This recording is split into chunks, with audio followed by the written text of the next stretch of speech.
Sakit ang ulo mo, ano? Ay, nako. Sige, inumin mo muna to. Para mawala yung sakit. Siya nga pala, saan ka ba nagpunta nung umalis na ako? Tsaka, parang may naghatid sa'yo. Sino yun? Eh di, sino pa? Eh di si Vince. Alam mo, Nay,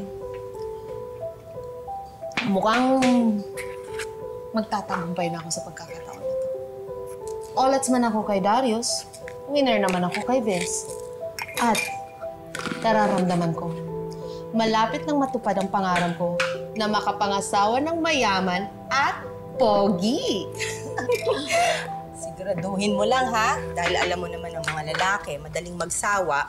Siyempre, Nay, ginamit ko yung utak ko, no? Hanggat hindi ako sigurado kay Vince, hindi niya ako matitikman.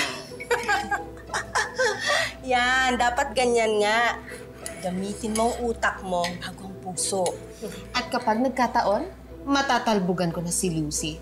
Kala niya siguro nakaangat siya dahil pinakasalan siya ni Darius. Wes, wait lang siya! Alam mo, anak, masaya ako. Dahil sa wakas, natauhan ka na rin dyan sa Darius na yan. Kaya hayaan mo na siya, kalimutan mo na yon. Kasi ngayon, hindi mo na kailangan yung mga astral travel na yan para matupad ang mga pangarap. Diba? Sige na, inumin mo na yan.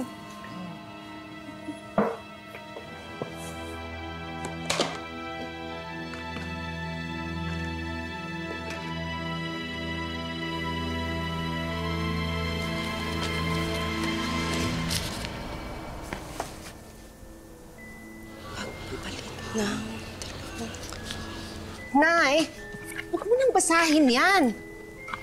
Sandali.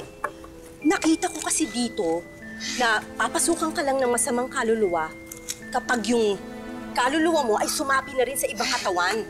Kagaya ng ginawa mo kay Lucy. Nay, hindi ko nang kailangan malaman yan dahil hindi ko na uulitin ulit. At mas mabuti pang ilibing na natin to para hindi na makuha ng iba. Ayoko nang maranasan yun. Nakakatakot. Oh, siya. Sige. Ano ang gusto mo? Sige. Yan. Oh. Tingnan natin yan. Okay na. Yan na. Sige.